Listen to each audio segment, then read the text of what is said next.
focusing on business and community issues in the school district. We'll start with candidates speaking alphabetically and alternating throughout the forum. With each candidate giving an introduction and opening statement for 2 minutes, followed by a 7-question Q&A where each candidate will have 1.5 minutes to answer the question and will end with a 2-minute closing statement. Due to time constraints, there will be no follow-up questions, formal rebuttal time, or audience participation. This evening's event is being streamed on Facebook Live and will be available on the Gardner Chamber of Commerce Facebook page, as well as the Johnson County Public Policy Council website, www.votejoco.com. We ask that you remain quiet for the live streaming. You should listen to each candidate's response and use that information provided to make your decision. Begin with introductions.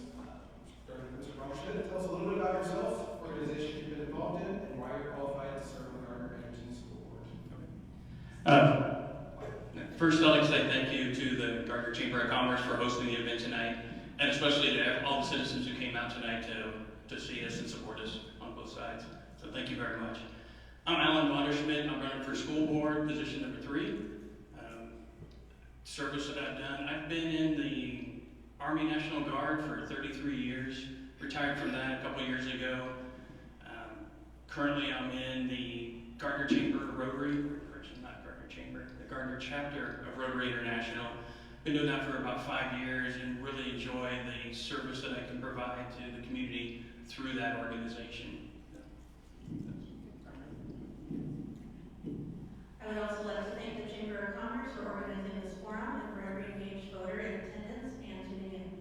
My name is Katie Williams, and I'm the incumbent candidate for Gardner Edgerton School Board for Position 3. For nearly a decade, my family and I have proudly called Gardner home. I've been honored to serve on the Gardner Edgerton USD231 School Board, and I'm deeply invested in the success of our schools. Not just as a board member, but as a parent with an 8-year-old son who's a student in this district. My journey in education spans 12 years, and throughout this time I've placed a strong emphasis on social-emotional learning and trauma-informed care. I've seen firsthand the transformative power of these approaches in the lives of our students, and I'm committed to ensuring they remain a vital part of our curriculum and support systems. My professional background in marketing has equipped me with valuable skills that I bring to my role on the school board. I understand the importance of effective communication, strategic planning, and community engagement. These skills will allow me to collaborate with educators, parents, and community members to find innovative solutions and create a positive learning environment for our children. In addition to my personal and professional qualifications, I will also actively serve on several committees, including Ed Services and Special Education committees. This has given me a deep understanding of our complex issues and challenges facing our district. It's also allowed me to work alongside dedicated individuals who share my passion for education and student well-being. As we face the evolving landscape of education, it's essential to have leaders who are not only experienced, but who are also deeply committed to success for our children. I'm proud of the work we've done during my tenure on the school board, and I'm eager to continue my journey with your support. My vision is to ensure that Gardner Edgerton USD231 remains a place where every child can thrive academically, emotionally, and socially. Together, we can provide the best educational opportunities for our students and foster an inclusive, supportive, and engaging learning environment. All right.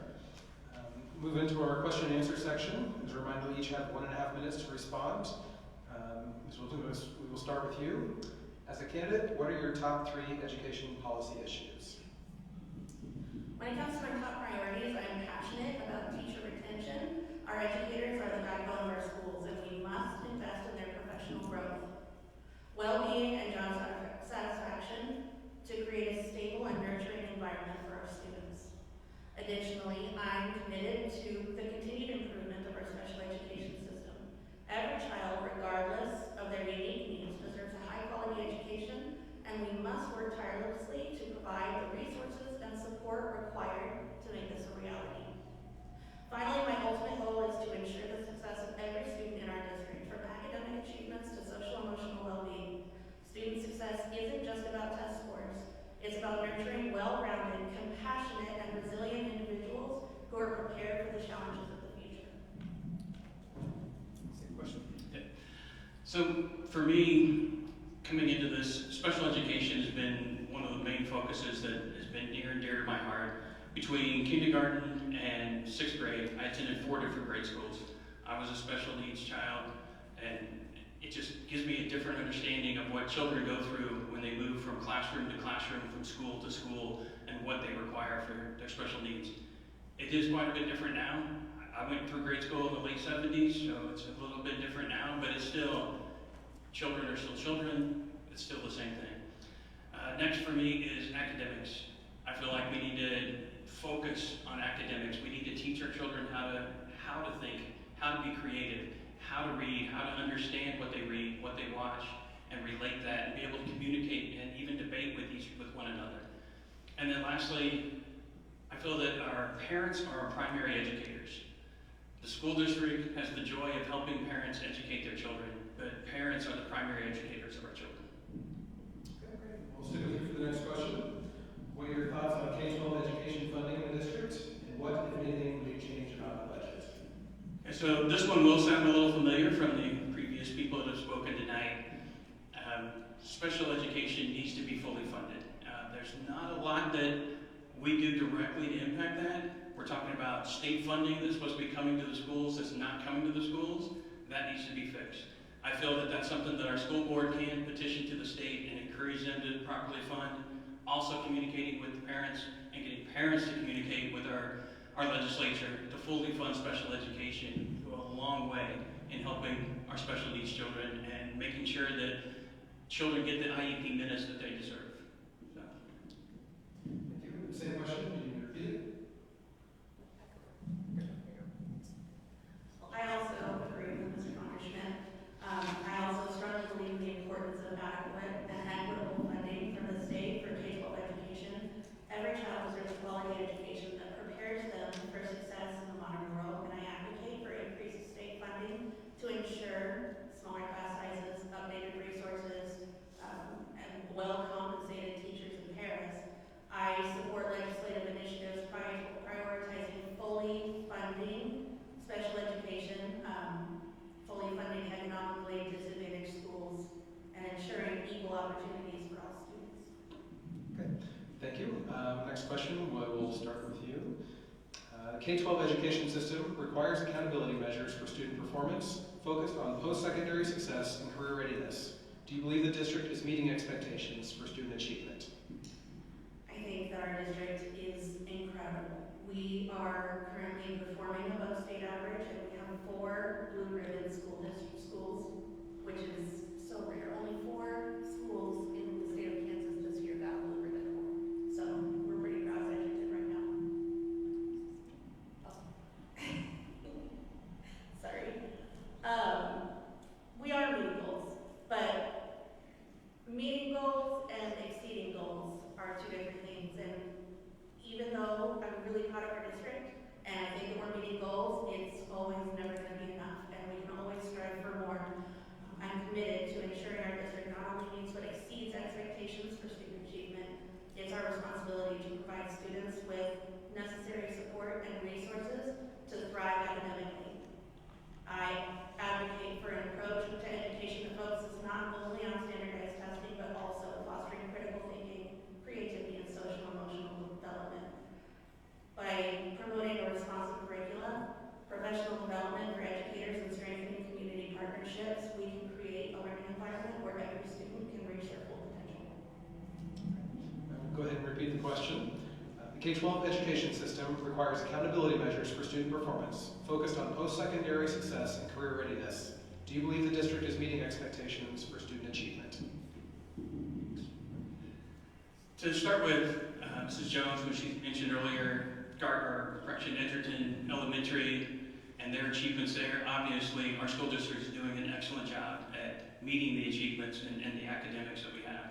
However, we can always be a little bit better, and that's where we need to move. We need to make sure that we are preparing not just our grade school students, but our high school students, not just for college, but for a career to where they can do whatever they want to do. That may not mean college, it may mean college. So we need to make sure we continue to address all of our students and make sure they're ready to move forward. We have a great program with automotive, we have great wood shop, we have great welding programs. We need to make sure we work with the community to ensure that our students are prepared for what the community needs them to do.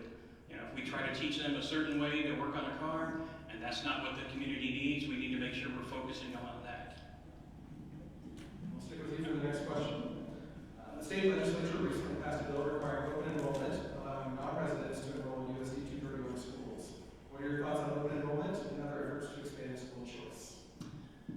To start with, open enrollment, I think is going to be good for Gardner Edgerton High School and the rest of the district because we are so good at different things. You know, the programs I just mentioned, our SPED program, even though it does need some additional work and some improvement, it's still an excellent program where we've had people moving to Gardner for that program. So we've already been participating in open enrollment because we've got people moving here to come be a part of our community because of our school system. So I think that open enrollment is just going to make that even better. It's going to allow Gardner to shine and enhance what we do well to start with. Okay, I'll repeat this question as well. The state legislature recently passed a bill requiring open enrollment, allowing non-residents to enroll in USD231 schools.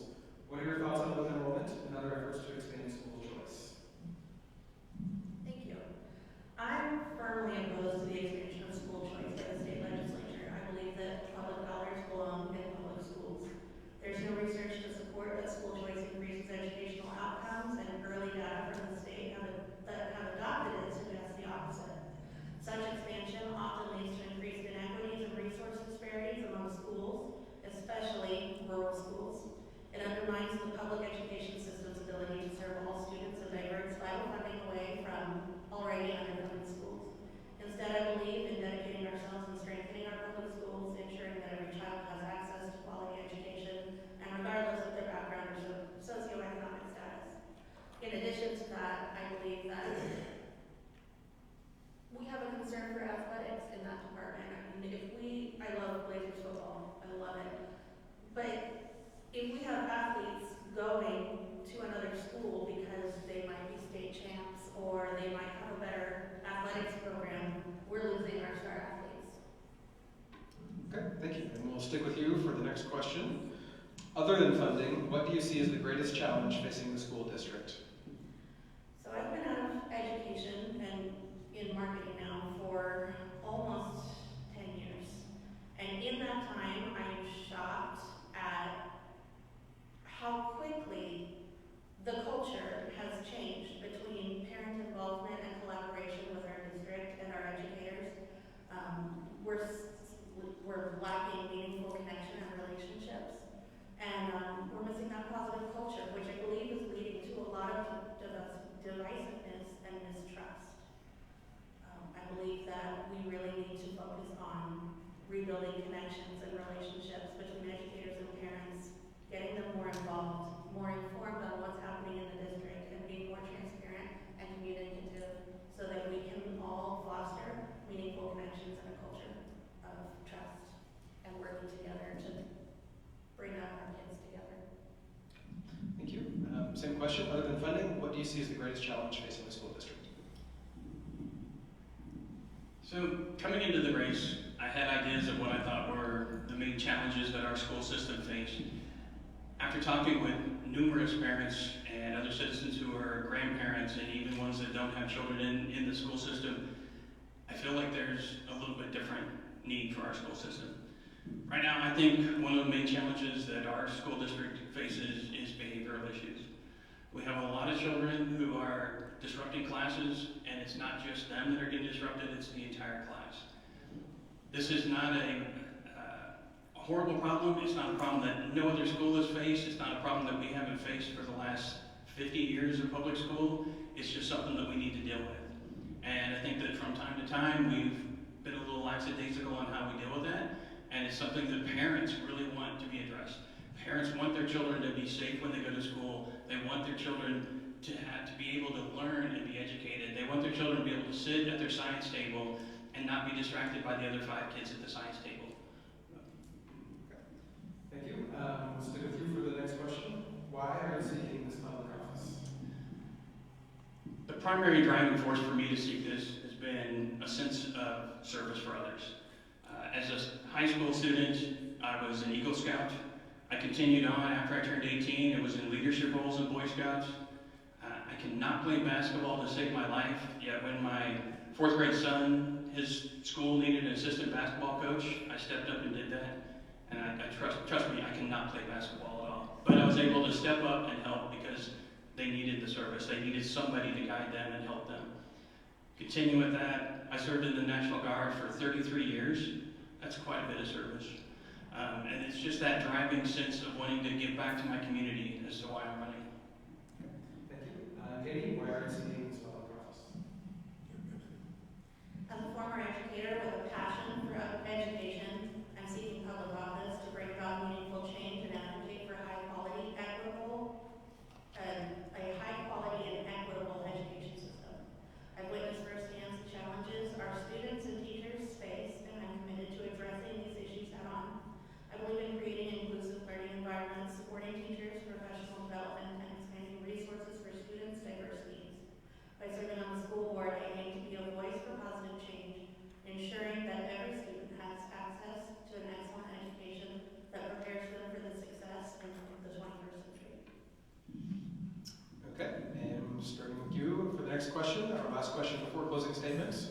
What makes you uniquely qualified to serve on the board and most distinguishes you from your opponent in this race?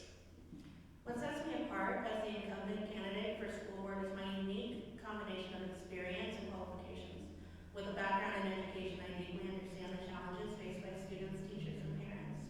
My experience as a mother with a child in 3rd grade at the moment, I have a personal stake in creating the best possible educational opportunities for our children.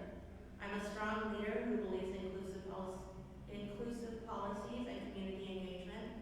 These qualities make me uniquely qualified to navigate the complexities of education policy, advocate for positive change, and ensure a bright future for our district students. In addition to my marketing experience,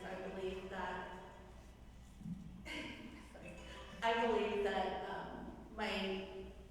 my experience in marketing gives me a unique position to be able to communicate, to be able to handle very large multi-million-dollar budgets, as well as strategic planning.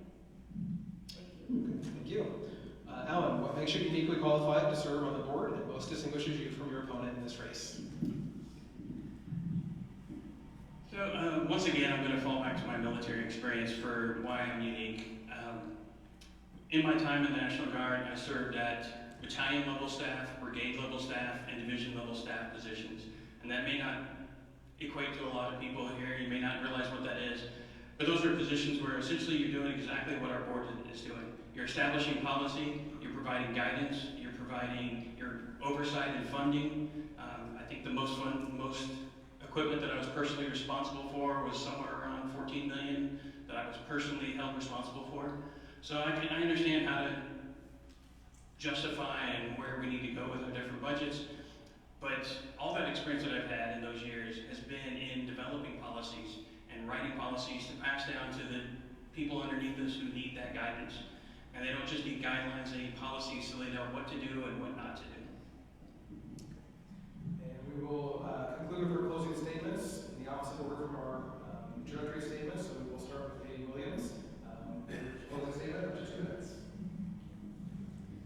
I want to thank you for the opportunity to participate in this candidate forum today. It's been an incredible privilege to serve as your school board member, and I'm truly honored to have the opportunity to share my vision for the future of Gardner and Edgerton. For nearly a decade, my family and I have called Gardner home,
So I want to start with thanking once again the Chamber for hosting this event and for all of our citizens who are here in person and online. Campaigning has been a part-time to full-time job in itself. All of us candidates are easily putting in 20 to 30 hours a week at a minimum. But the joy is when we get to talk to parents or citizens for more than 30 to 45 seconds at the door. Those conversations are always great conversations. Even if we may not agree on certain topics, it's still a great conversation. And it's those conversations that's just made me love Gardner even more. So I want to thank everybody who's here and who's paying attention, and please get out and vote. We really want you to vote. Whether you vote for me or you vote for Katie, just vote. We need votes. All right, well, thank you both for your participation here this evening. Thank you also to everyone who is here in person, watching online, or viewing the recording of this forum. I would like to remind everyone that advance voting begins Saturday, October 28th. Election day is Tuesday, November 7th. Gardner Chamber of Commerce encourages you to vote in this very important election. For more candidate information, please visit www.votejoko.com. That concludes this session.